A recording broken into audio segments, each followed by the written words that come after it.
বশিটি বেগম, বশিটি বেগমের শেখ হাসিনা বশিটি বেগমের হুকুমে আপনারা জানেন সাইফুল ইসলাম আলমকে ইসকন করতে হেলিয়ে দিয়ে তাকে হত্যা করা হয়েছে। আজকে বাংলাদেশে আইনজীবীদের উপর আক্রমণ করা হচ্ছে। আপনারা জানেন ভারতবর্ষে বশিটি বেগম একের পর এক বাংলাদেশের বিরুদ্ধে ষড়যন্ত্র করে চলেছে। আমরা এই ষড়যন্ত্রের বিরুদ্ধে ডাক বাংলা জবাব দেব।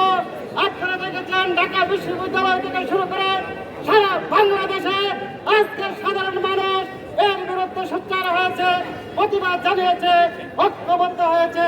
পাশাপাশি আপনারা জানেন এই বশিটি বেগম শুধু আইনজীবীকে হত্যা করে ক্ষান্ত হচ্ছে। আজকে আগরতলায় আপনারা দেখেছেন, কলকাতায় আমাদের দূতাবাসের সামনে পতাকা তুলে ফেলা হচ্ছে। আমি বশিটি বেগম শেখ হাসিনাকে বলতে চাই, আপনি এখনো উপাল হয়ে যান, তা না হলে আপনাকে ভারত থেকে বিতাড়িত করা হবে। এবং আপনি জানেন আজকে সারা বাংলাদেশের মানুষ আজকে ফুসে উঠেছে। তাই আমরা বলতে চাই যে কোনো ষড়যন্ত্রের বিরুদ্ধে আজকে বাংলাদেশের মানুষ আজকে ঐক্যবদ্ধ। যে কোনো ষড়যন্ত্রের বিরুদ্ধে আজকে বাংলাদেশের মানুষ ঐক্যবদ্ধ আছে। তাই আমি হুঁশিয়ার করে দিতে বলতে চাই, আপনি ওইখান থেকে আর যতই ষড়যন্ত্র করেন না কেন, আমরা বাংলাদেশের মানুষ তা বাংলা জবাব দেব।